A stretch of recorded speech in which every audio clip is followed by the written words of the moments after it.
Hello र नमस्ते guys. So नेपालमा मोबाइल एक्सेसरिजहरूको डिमान्ड एकदमै बढिरहेको छ, तर स्टिल अप्सन्सहरू भने चाहिँ एकदमै लिमिटेड नै छन्। तर we're seeing some good brands coming to Nepal, जस्तै हालसालै बोट भन्ने ब्रान्ड आएको थियो भने नोइज अनि फायरबोल्ट जस्तो पपुलर इन्डियन ब्रान्ड्सहरू पनि चाँडै नै आउँदैछन्।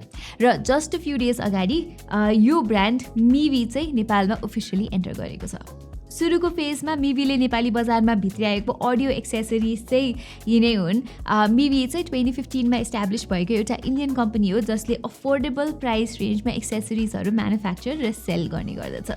मिवीको यही अप्रोचले गर्दाखेरि चाहिँ यो ब्रान्ड इन्डियामा युथहरूमा चाहिँ निकै पपुलर हुन सफल भएको थियो र कस्टमर फिडब्याक पनि राम्रै छ मिवीप्रति।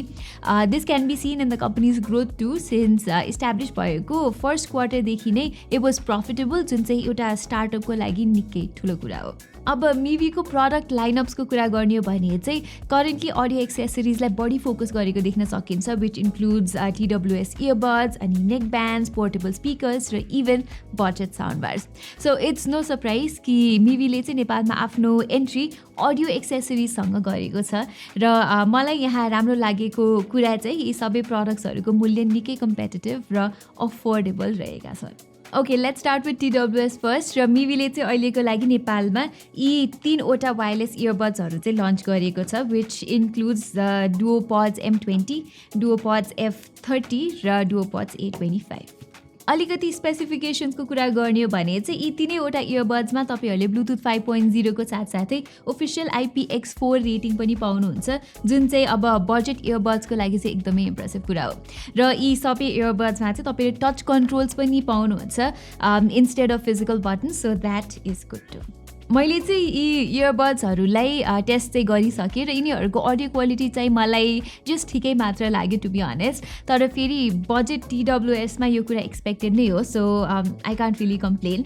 मलाई चाहिँ पर्सनली डुओपड्स M20 चाहिँ सबैभन्दा मन पर्यो in terms of sound quality. अनि the good thing is that यो चाहिँ सबैभन्दा अफोर्डेबल TWS पनि हो हाम्रो यो लिस्टभरिकै। सो यी 3वटा मध्ये चाहिँ पिक गर्नु पऱ्यो भने I will definitely go with the DuoPods M20, especially considering कि नेपाली मार्केटमा बजेट TWS इयरबड्सहरूको खासै अप्सन्सहरू चाहिँ छैन। युजुअली यो 2000देखि 2500को रेन्जमा चाहिँ नामै नसुनेको अफ ब्रान्ड चाइनिज कम्पनीजहरू हुन्छन् प्राय, जसले चाहिँ वारेन्टीदेखि लिएर सर्भिसिङ जस्तो फेसिलिटिजहरू केही पनि दिँदैनन्। र आई थिङ्क यो कुरा चाहिँ मिवी एज एन इस्टाब्लिस ब्रान्डले चाहिँ एक्सेल गर्छ, सिन्स मिवीले चाहिँ आफ्नो सबै प्रडक्ट्समा 1 वर्षको ग्यारेन्टी दिइरहेको छ। ओके, अब चाहिँ ब्लुटुथ नेकब्यान्ड्सहरूको कुरा गरौँ र हामीसँग चाहिँ यहाँ टोटल 2वटा नेकब्यान्ड्सहरू छन्, कलर क्लासिक र कलर 2 भन्ने। यी दुवैमा चाहिँ 10mm को अडियो ड्राइभर रहेको छ र यिनीहरूले चाहिँ फास्ट चार्जिङ पनि सपोर्ट गर्छन्। र यी नेकब्यान्ड्सहरू चाहिँ तपाईँले मल्टिपल कलर अप्सन्समा अभाइलेबल भएको पाउनुहुन्छ, सो तपाईँले आफ्नो टेस्ट अनुसार कलरको सेडहरू चुज गर्न सक्नुहुन्छ। अब अडियो क्वालिटीतिर भने चाहिँ मलाई यो कलर क्लासिक चाहिँ बेटर लाग्यो। इनफ्याक्ट ओभरअल हेर्ने हो भने पनि TWS इयरबड्स भन्दाखेरि चाहिँ यो नेकब्यान्डको अडियो क्वालिटी चाहिँ धेरै नै बेटर छ। यसको साउन्ड चाहिँ निकै पन्ची छ र लाउडनेसदेखि लिएर बेस अनि भोकल्स पनि ब्यालेन्स नै लाग्यो मलाई। अनि ट्रेबल्स चाहिँ अलिकति बुस्टेड सुनिए तापनि त्यस्तो हार्श भने चाहिँ छैन। सो EDM, ऱ्याप और सिमिलर जनरको गीत सुन्न तपाईँहरू यदि रुचाउनुहुन्छ भने चाहिँ यसमा लिसनिङ एक्सपिरियन्स चाहिँ निकै प्लेजेन्ट हुनेछ। कलर 2 पनि क्याजुअल युट्युब भिडियोज हेर्न अथवा पडकास्टहरू सुन्नको लागि चाहिँ ठिकै नै छ, तर यदि तपाईँहरू चाहिँ धेरै गीत सुन्नुहुन्छ भने चाहिँ I would recommend you go with the colour classic. Moving on, अब हामीसँग 2वटा स्पिकर्सहरू छन्, मिवी प्ले र मिवी रोम 2 भन्ने। यी दुवै स्पिकर्समा चाहिँ 5 वाटको अडियो आउटपुट छ र मिवीले चाहिँ यहाँ समेत IP रेटिङ दिएको छ, which is quite a good thing considering हामीले स्पिकर्सलाई चाहिँ इन्डोर पुल होस् या आउटडोरमा पनि चलाउने गर्छौँ। But Roam 2 being the more expensive one, यसको बिल्ड क्वालिटी भने चाहिँ अलिकति प्रिमियम छ। एज यु क्यान सी यसको फ्रन्टमा चाहिँ यस्तो एल्युमिनियम फ्रेम्सहरू दिएको छ र यहाँ चाहिँ तपाईँहरूले ठुलो 2000 mAh को ब्याट्री पनि पाउनुहुन्छ compare to the 1000 mAh battery on the Mivi play. Anyway प्राइसको लागि चाहिँ रोम 2 को साउन्ड क्वालिटी पनि एकदमै नै राम्रो लाग्यो मलाई।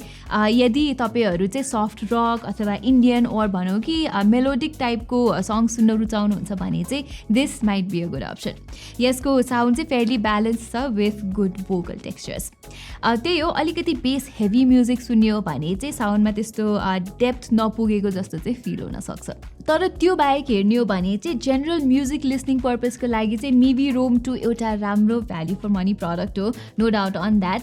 अब तपाईँहरू चाहिँ यदि हल्का टाइट बजेटमा हुनुहुन्छ भने चाहिँ मिभी प्ले पनि ठिकै छ, तर यसको साउन्ड क्वालिटी चाहिँ अलिकति फ्ल्याट सुनिनेको साथसाथै यहाँ बेस पनि खासै छैन। So guys, that is it for today's video. र if you're looking to buy affordable audio products, Mivi चाहिँ एउटा राम्रै अप्सन भएर निस्किन्छ र I hope you're going to see more brands and more competition in this arena in the future. यति भन्दै आजको यो भिडियोलाई चाहिँ म यतै टुङ्ग्याउँछु। म प्रतिमालाई बिदा दिनुहोस्। धन्यवाद।